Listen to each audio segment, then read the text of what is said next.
Okay, let's dive into this. For centuries, science has been absolutely brilliant at describing the world. What things are made of, how they're structured, all that good stuff.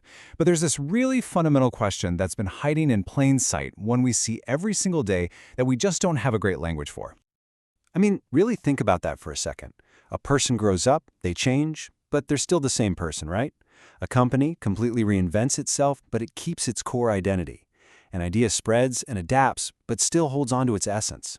This isn't just poetry, it's a deep mystery about how reality itself works. How is this constant dance between change and stability even possible? So, you might be wondering, where does this new way of thinking, this operatorology, fit in?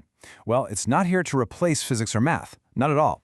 Instead, it kind of gets underneath them by asking a totally different, maybe more foundational question. While those other fields are focused on the objects and the processes, operatorology is all about the underlying laws of transformation that allow for both change and identity to exist together. So what's the answer to this big, profound question? Well, the answer lies in this one, single, really powerful concept, something called an operator. Now, an operator isn't a physical thing you can hold, and it's not a piece of code. Think of it more like a fundamental rule of change. It's the mechanism that lets a system show up in new ways, to adapt, to grow, to change its form, but without shattering its core identity. It changes the expression, but never the essence.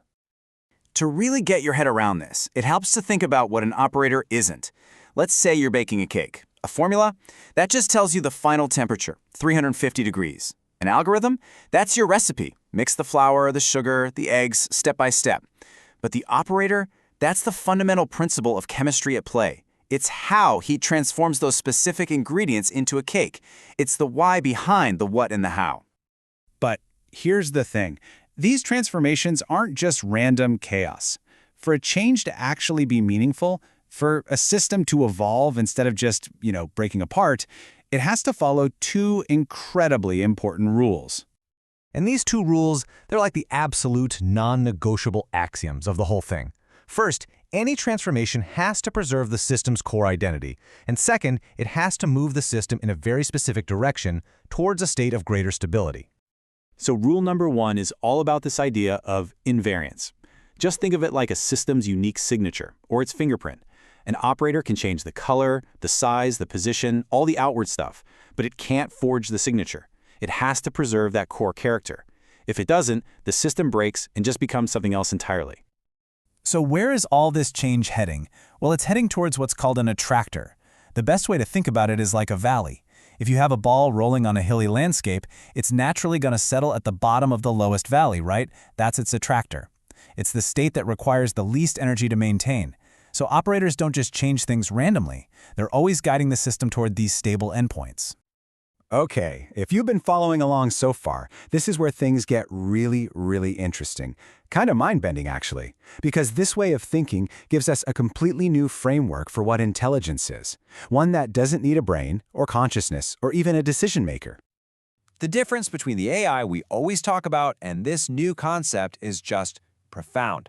Traditional artificial intelligence, AI, is all about an agent making a decision. It's constantly asking, what should I do next? But operator intelligence, or OI, asks a much more fundamental question. What is even allowed to exist in the first place? So with OI, intelligence isn't something an agent has. It's not a behavior. It's just a property of the system's rules themselves. It's what emerges from all these operators, shaping, filtering, and compressing all the possibilities, until only the most stable, most viable realities are left. It's literally intelligence without a thinker. Let's just break this down a bit more. AI is focused on the behavior of an agent. Its whole foundation is data and learning. The process is always observe the world, then make a decision. OI is totally different. It's focused on the final result of the operators. Its foundation isn't data, it's the system structure and its constraints. And the process isn't about deciding. It's about compressing possibilities and locking in whatever is stable. And look, this isn't just some abstract philosophical exercise. Thinking in terms of operators has some seriously powerful, real-world applications. It completely shifts our focus from trying to control behavior to actually designing the very rules of what can even exist. For AI, this is a total game changer. Instead of just training a massive model on a ton of data, we can design the fundamental operators first. We can build systems that are literally guaranteed to preserve their own core logic, with safety constraints built right in from the ground up. It's like designing a car that physically cannot go over 100 miles per hour, instead of just adding a warning light that beeps when you do. You end up with way more robust and trustworthy AI. And this thinking goes way beyond tech. Imagine applying this to how we run society. Instead of trying to force people to behave perfectly, you design the rules of the game, the operators, so that the whole system just naturally settles into a good, stable state.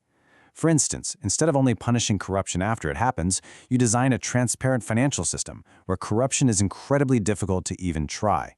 You make cooperation the path of least resistance. And maybe most powerfully of all, this completely redefines ethics. In this framework, ethics aren't just polite suggestions. They are constraint operators. They're like the walls of a garden, defining the field of play and making unethical states impossible from the very start. And the key takeaway here is huge. You establish the system's ethical boundaries. You build the walls before you ever plant the seeds of intelligence inside it. I want to leave you with this final thought, because it just perfectly captures this whole shift in perspective. The real test of any system, whether it's an AI, a company, or a whole society, isn't just about its performance in the moment.